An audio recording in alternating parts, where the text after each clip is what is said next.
Taylor. We understand. We love her too. And no, we will definitely see each other next weekend. All right, no worries. Everybody will understand. She's sending her love. Okay, I'll tell everyone. So, folks, I apologize. Taylor will not be able to join us tonight. She does send her love. We'll see her next weekend, and hopefully we get a publicity shot out of her. But anyway, I'm here. Hopefully that's enough. And we're going to do an abbreviated version tonight of Sunday Night Futures Live. I know everybody wants to get to the football game. I have people over, and we're going to go about a half hour today. We'll cover the futures, a little bit of headlines, what's coming up this coming week. And of course, we will say hello to people, and we'll go to the chat box and say hello. What up, Michael? Welcome. Paul. Hey, brother. What part of Southeast Florida? Thank you, sir. Mike, Washington State, Port Orchard. Gotcha. Well, welcome from Washington State. Larry, sentiment indicators are strongly bullish. Are we setting up for a sell-off like July of 2023? On individual stocks, yes. I don't think the indexes are ready yet. Pete, welcome. Trader Isaac, welcome. I'm laughing at Yodi's comment. I saw it pop up. I figured I had to have an edge because I had the Super Bowl to compete against tonight. So we have to do what we have to do here in one-man band entrepreneur land. So let's get to the opening futures action. Of course, we are open. Thanks for being here. Hope everybody had an awesome weekend, and I hope you'll all have a profitable trading week. Let's begin with the E-minis. I haven't peaked yet. I was late because I was late. Let's go to an intra-period chart. We're down at current. We closed out the week so strong, though. So we're down fractionally here. I mean, not a lot behind this. I don't expect that we're going to get a lot of volume until Asia opens up. Moving on over and into the Russell 2000. That's down fractionally as well. I was looking for the symbol for the mid caps. I did the best stock charts for the new trading week. Members, I updated the price targets, entry points, and stop loss points for all those symbols. It's in the members area. Check it out.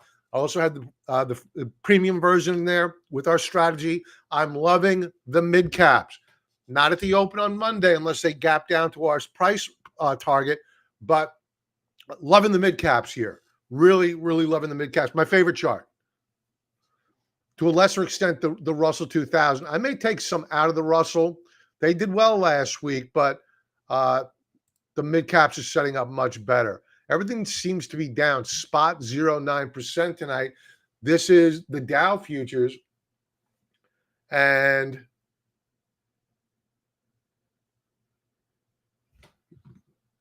you know what? I don't think that they had the after hours equities. No, they're on. Here we go. How did that get off? Okay, that makes sense. All right, I was wondering what was wrong. Okay, so we have Dow futures off their lows. Let's go back to the E-mini so I get a feel for how that looked. The futures for however, I didn't do that.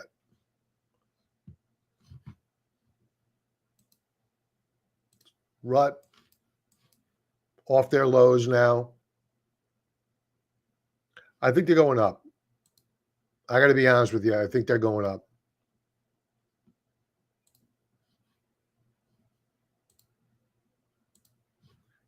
Back to the E-minis. My mouse is, come on, man. My mouse is being really wonky tonight. So, yeah, they slammed the futures on all of these indexes, and now you're seeing a bid come up. So,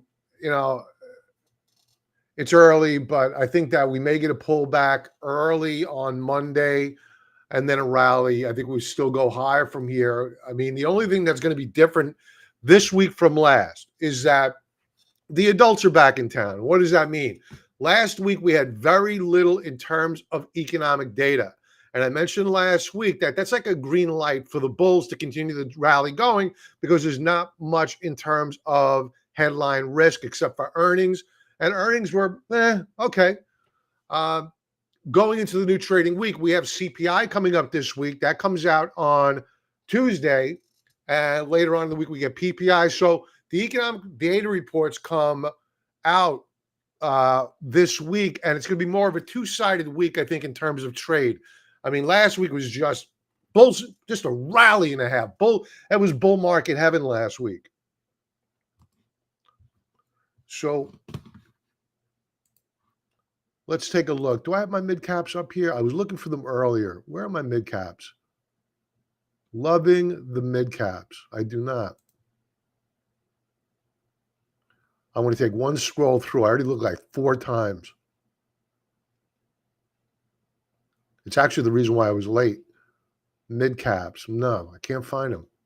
If somebody has a symbol for the mid caps, let me know, please. All right, let's take a look at the dollar. Oh, the dollar falling out of bed at the open here. So my guess is that you're going to get a bid under gold at the open at least. Let's check out GC. Yeah, and gold is up fractionally. But on the week last week, gold had a breakout point failure, meaning we had broken out on the price of gold a couple of weeks ago. Pulled back, retested last week, failed to hold. That's not good. It broke back down into a bull flag setup. So unless they gap this up tomorrow morning and recapture that support level ASAP, gold is going to remain under pressure. Well, RL, MDY is the symbol for the ETF. I'm looking for the future symbol. But thank you, though. Silver.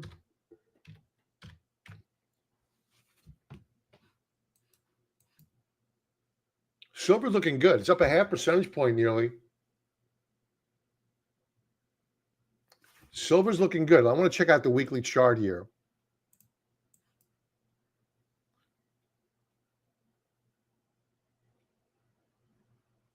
But we remain in a downtrend. So it's a no-go yet. No-go for silver. And here is that.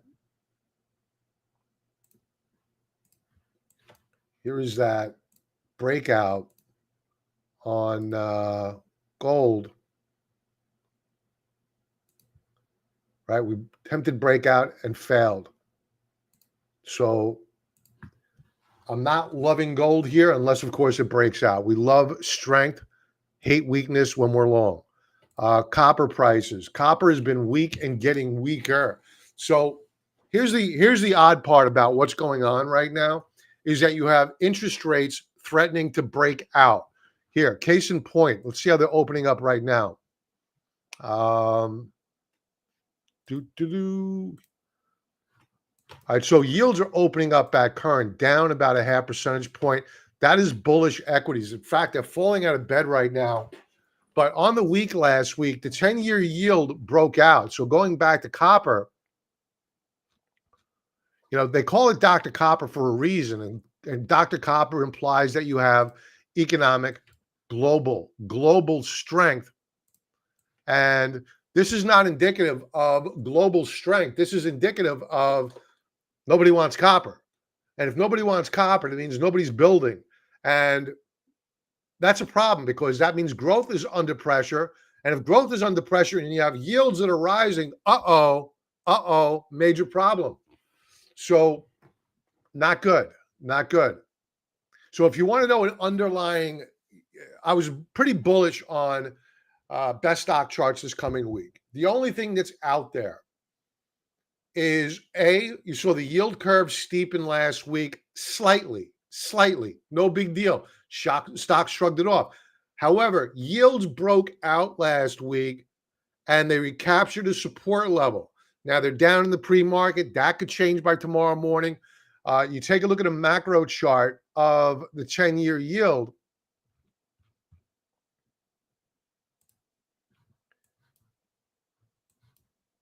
You're putting in higher lows. No breakout yet, but higher lows. Here's the daily chart. Nice. Let's clear all this up. Nice little rally here. And in fact, we broke out on Friday as well. Take note of this breakout here at this resistance level. Let's make it white so it's clear. So what I think we're going to do now that we have the breakout, we're going to do a retest. Breakout, retest. So tomorrow may early on be a down day for yields, but it may not close there. So we'll keep a close eye on it. I suspect the TLT will gap up tomorrow. Let's see if it holds it. Now, if yields continue lower and they go down slightly, gradually, or they remain sideways, equities can continue up higher. It's when yields go up like this, like a rocket ship, or they drop like a rock. That's when traders get worried because they're saying, what's going on here? So they panic and they hit the sell button. But right now, absent PE multiples, absent rising yields, it looks as though the momentum is at the back of bulls. I don't know what else to say. We can argue about Fed this, the economy that, debt this, whatever. It doesn't matter. It's all noise. It all matters when it matters. Right now, it doesn't matter. Right now, the markets care about going up. They're looking at interest rate cuts in March, maybe. Highly doubtful, may, probably, still. I think if that diminishes, and especially if June diminishes, then equities are going to have a real hard time at these multiples to continue up higher. You're going to see the indexes stall out. And even when it comes down to advances versus decliners on the NASDAQ, not doing great. Not doing great. On the New York Stock Exchange, different story. Advances versus decliners doing well. NASDAQ, not as good. So worry about the breadth of the market internals. So a little bit of concern on the NASDAQ, but net, it looks as though it's going up higher. Now, oil had a big week last week. Let's take a look at the weekly chart. And you can see a massive breakout. Gasoline prices last week were up 19%. Now, if they don't give that back, but whatever the cutoff date is, the final day of February, next month's CPI headline is going to be big because oil will be up, gasoline prices will be up. So the headline number is going to be scary for traders. So buckle up. Watch out for oil and gasoline prices rising 19% in 1 week. Woo! And diesel prices are going up. Who uses diesel? Truckers. So if diesel prices are going up, trucking prices are going up, then goods prices are going up. So this is looking down a couple of months from now, not right here, not right now. The market wants to go higher. But we're getting ready. Let's take a look at nat gas. Nat gas has just been getting decimated. It's already down 2.6% already on the week. We got to be buyers here at some point in time. Let's go to a 5-minute chart. Oh, this is a blow off bottom. This is capitulation. Look at this gap down here. I wouldn't be the least bit surprised to see this up tomorrow morning. That's capitulation. If they open nat gas down tomorrow morning, I'll be selling puts or buying Boyle. I have to be in there because this is just this is a bloodbath. And as a contrarian, there's opportunity here. And believe me, the last time I traded nat gas, I was not right. I mean, thank God I stopped out because it wasn't that long ago, but in price terms, it was a long time ago. So thank God we stopped out. Let's take a look at what else do we have here. We did copper. Let's go to ag prices. This is a 30-minute chart of corn. Corn looks like a capitulation sell-off. They rallied it on Friday, pulled back, and at current, we have a bullish reversal bar on this session. This could break out. Let's take a look at the weekly chart. Probably closed ugly. It did close ugly. It broke support. Actually, it didn't break support. It found resistance up here at around 430 the bushel. Soybeans. Soybeans getting annihilated. Here's the funny part. Agriculture prices have come down. Food prices in the store have gone up. Thank you, Walmart. Thank you, Costco. Wheat prices stabilizing. Wheat prices are interesting here.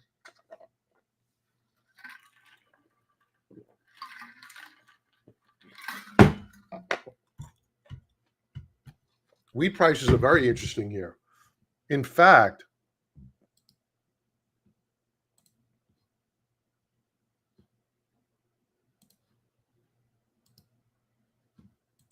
not ready yet, but they're consolidating. Here's your Bollinger Bands. Not ready to be bought yet, but soon. Very, very soon. All right, we did everything else. Let's check in with Euro Yen. Euro, that should be up. It is up. And even the yen is up. Holy cow. Look at that. Shocker. It looks like it wants to go up higher. So gold may catch a bid. I mean, when you have both the euro and the yen rallying as they are right now, it's only bullish for gold and silver and the miners. Let's see if they capitalize on it.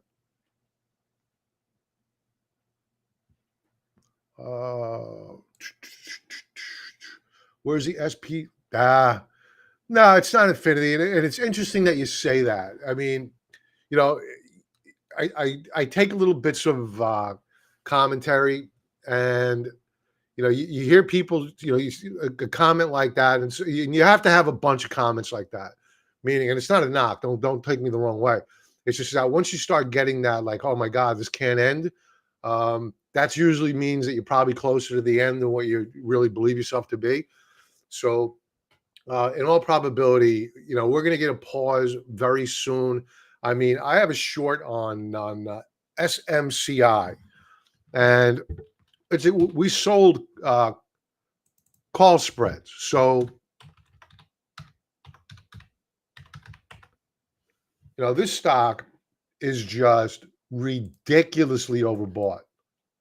In fact, here, let's bring up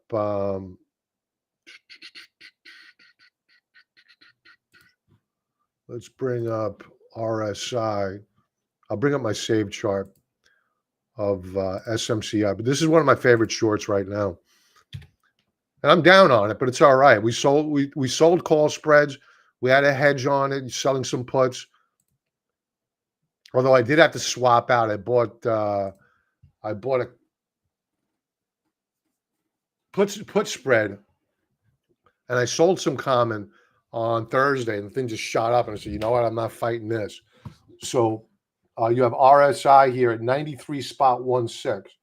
So we're short. I have a strike at the 800 mark on my call spread, but I have insurance on the opposite side.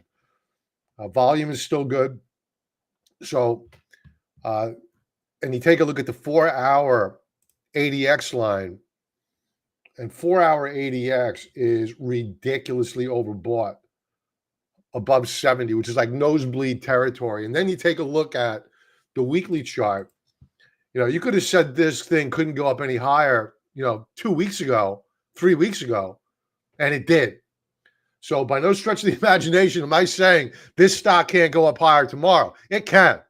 So, but we are leading. We've been above the third standard deviation Bollinger Band. For those that don't know what that is, in short, you're not supposed to be here. It's in red, and we've closed above it for the past 5 weeks. That is bananas. So we're looking for a retracement here on SMCI. And if we get RSI back down below Eddie, I'll sell puts, and then I'll balance out the short to become more of a cash flow strategy. So we'll become more neutral on it. So hopefully we get a break. I mean, this is tying up a lot of buying power on me. So I'd like to go do other things. So more to come on that, members. What else do we have here? We did enough here, right? We did enough. I think we're good. Let's just check in with the NASDAQ, NQ. Have we gone positive? No, we're about the same as where we were.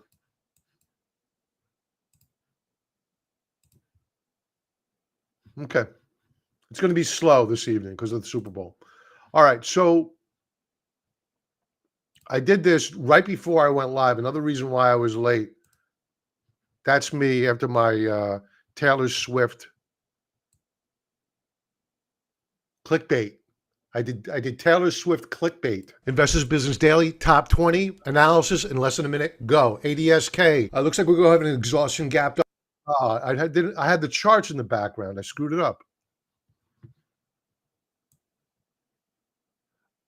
Damn it. I screwed it up. I don't want you just staring at my face. I screwed this up. All right. I'll try to fix that. Here, let me see if I can do it this way. This is my yeah,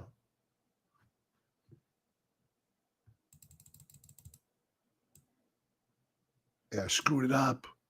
I screwed it up. I can fix it though.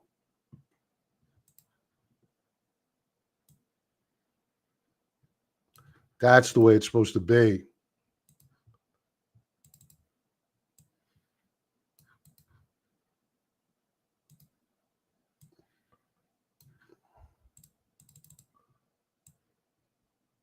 All right.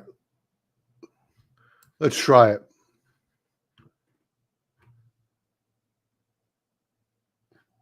Investors Business Daily, top 20 analysis in less than a minute. Go. ADSK. Looks like we're going to have an exhaustion gap starting up here. ANET, same thing. I think they're both going higher. Volume good. ASML continuing up higher. CDNS, continuation move. CrowdStrike, exhaustion gap. DDGG, same thing. Deckers, falling. Fortnite, setting up for a continuation breakout. HubSpot, moving in. Profit takers on a continuation move. Higher. Intuit, exhaustion run beginning. Manhattan.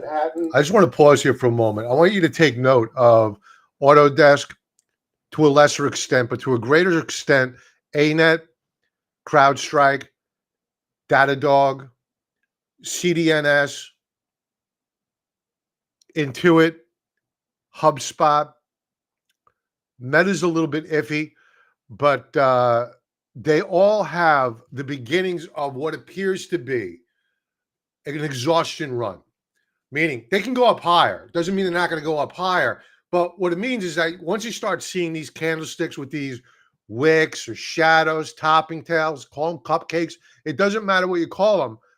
They're signs of profit taking. There's not many of these don't have overhead supply because we're at all-time record highs. So it's profit taking, sure and simple. So I'll continue here and we'll wrap this up. It goes only for a few. Consolidation, Meta, pausing here, possible breakout. Netflix, potential breakout. Now, continuation breakout. NVIDIA, continuation breakout. Palo Alto Networks, exhaustion run beginning. Shopify, earnings soon, beginning a run. SPNS, profit taking, exhaustion run. Workday, same deal. SZ, exhaustion run, profit taking. We're seeing profit taking. Good volume though. You can still move up higher. Tighten your stop. Investors Business Daily. All right, so take note of Shopify. They're coming out. What you're going to get coming out this coming week, and in fact, let's bring it up here. What you're going to get coming out in the next couple of weeks are small caps. And in fact, Monday.com comes out Monday morning, appropriately so. Shopify on Tuesday, Datadog, all these names are coming out this week. Airbnb, all these small to mid-cap names. So it's going to be a big, big week. I only wish I had the mid-cap fund right now. Lyft coming out, Robinhood, AIG, Zillow coming out, Barrett Gold pre-market Wednesday, Twilio, that's a Kathy Ark name, Oxy, Cisco Systems, Fastly, HubSpot, Upwork, again, all small mid-cap stocks, DraftKings, Coinbase, Roku. Big week here for the small and mid-caps. AMAT, S&P big cap. Of course, Cisco is as well, and Oxy. Interdigital. So it's going to be a very busy week for small and mid-cap names. Expect, if you get good numbers out of these companies, expect a little bit of sector rotation out of the big cap names and into these smaller names because they have not run yet.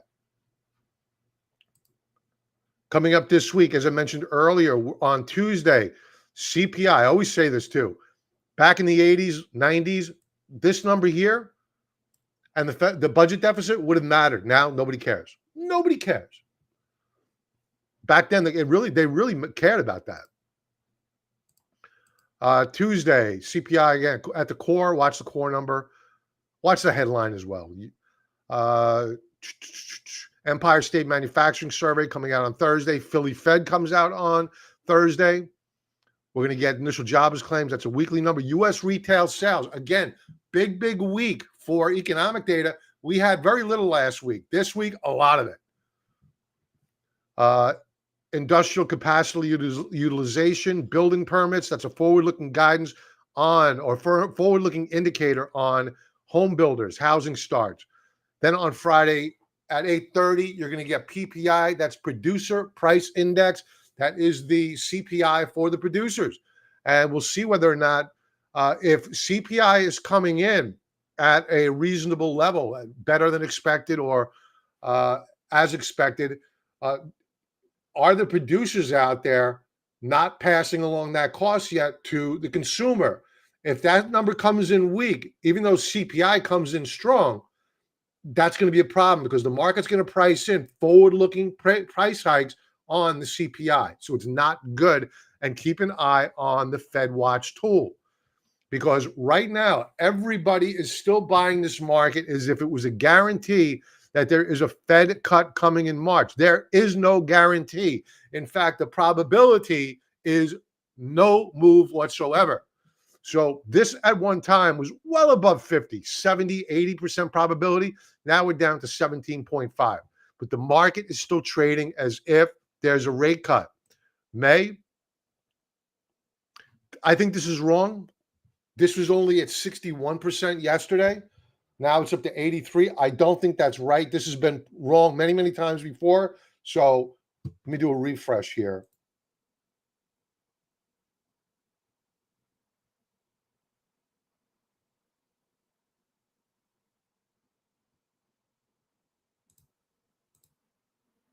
Yeah, I don't think that's right.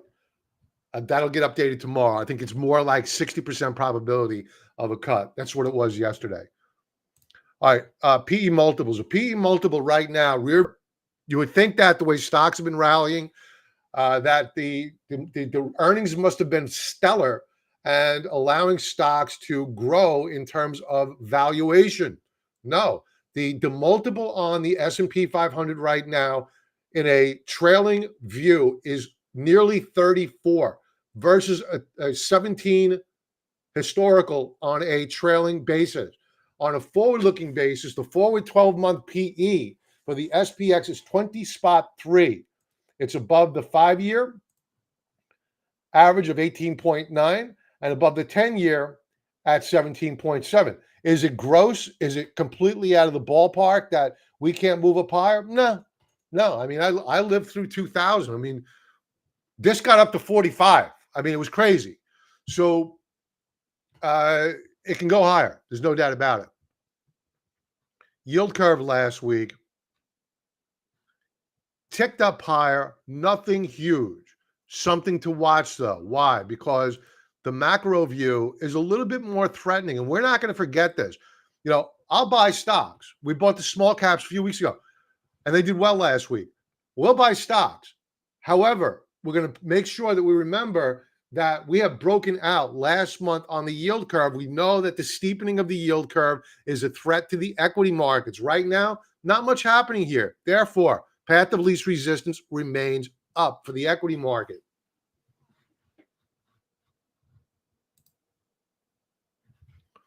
Now, I don't have much else to go over. I'm just going to do some chart requests and we will call it a night, and I'll let everybody go check out the Super Bowl. And if anybody's got any requests, I got a couple to go over here.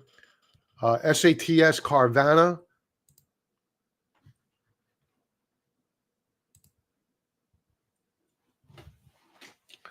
You're going to trade those in front of earnings, Shopify and any of the other ones? CRM is going to report in a week or so. AMD's already out. Let's take a look at NVIDIA and AMD.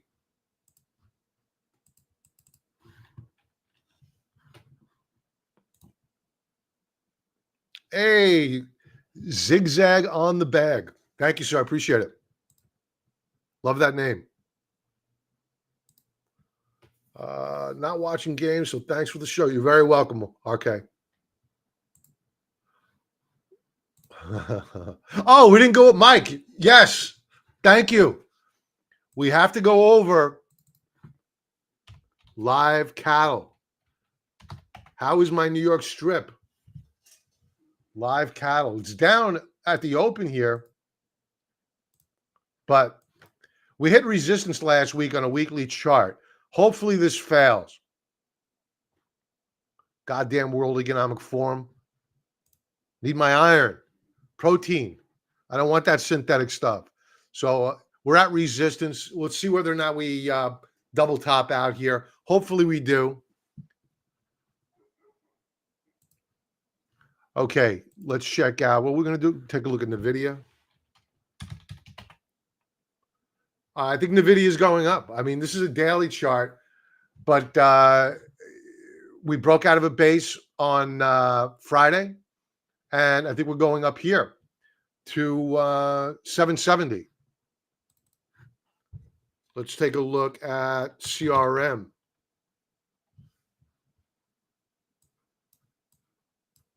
CRM bearish reversal bar on Friday. Let's take a look at a weekly view. It broke out the week before last. Last week was a touchback and a retest of support. Actually, it didn't break out above this dash line. We're using TrendSpider, automated technical analysis. This is a monthly support level on a weekly chart with monthly support and dash line. We broke out above a monthly support level the week before last, did a retest last week. Very, very bullish stuff. I don't like the daily chart, though. Big problem there. Probably going to pull back. Then we'll look for a rally up to 305 per share. They are reporting earnings soon.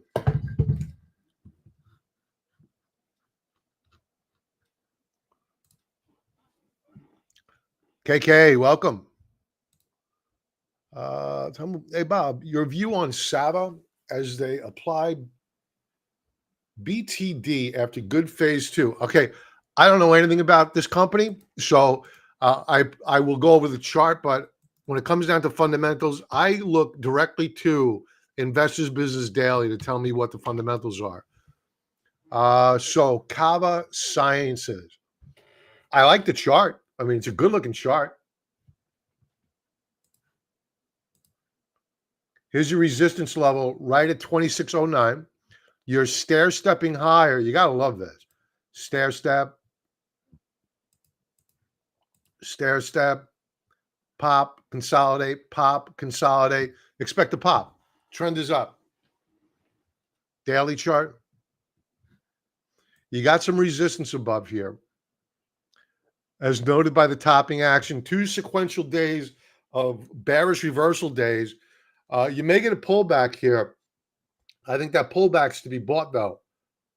Pullback to 24 to 24.50 would be an interesting level to buy at. But I think you may get a pullback here on Sava. Otherwise, I'm bullish on it. If it breaks out, I wouldn't be the least bit surprised.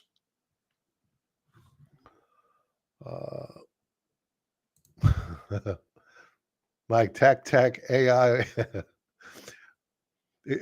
I don't know how old a lot of people are on the stream, but I traded in 2000. It was all about .com and servers, Sun Microsystem. Most of these companies are no longer around. It's funny. It's so funny how history repeats itself. It's the same thing over again. It's all BS. It's crazy. It's just you get older and you have a lot more context. Back then, I had no context. I was just a raving, greedy bull. EMD from Mark. EMD. Western Emerging Asset Debt. Ooh, look at you. I only went to community college, so I don't know what that stuff is. All right, all kidding aside, I love emerging markets. The dollar's weakening up here a bit. That's only going to help emerging markets. This has had a great run. It's pulled back. It recaptured a support level last week. Right, we broke down below the support level in green, and last week we recaptured. Expect a touch back to around 919 per share, and then a continuation rally. I'd be a buyer on that pullback. Stop loss right below. Let's call it 915. We close down below 915 on a daily time frame. I would be out. Otherwise, I think this is going up. Love emerging markets. All right. I think that's TSM only watching it. TSM, Taiwan Semi. Oh, that's Tyson. No, I typed it wrong. I knew that was wrong. Don't buy Tyson Foods. Horrible chart. There we go. Typed it right this time. All right, daily chart. I would sell any rally here on Taiwan Semi. You have a lot of resistance above. And you may be saying, we're at all-time record highs. What are you talking about? The algorithm is extrapolating out from prior highs where there will be some probable resistance. You may be saying, who would want to sell up there? Quants. It's all math. These quants, all they're doing is they're extrapolating out. Where's the probability of sellers moving in? And they're selling at that level. Simple as that. So you have a fractal resistance level here at around 134. If they gap the market up higher, they'll probably take Taiwan Semi up with it. I would look to be booking profits on Taiwan Semi at 137 per share. See whether or not it closes back above that support level. If you don't want to pay the taxes on your gains, at least think about selling covered calls and maybe using the proceeds from that to buy a put and just protect yourself, make some money on the puts. And that's it, folks. Folks, go enjoy the Super Bowl. Taylor Swift. I'm sorry she couldn't be here tonight. I'll tell everyone that you guys said hello. I'll tell her that you guys said hello. And have a profitable trading week. Have an awesome night. I will talk to you soon. Be well.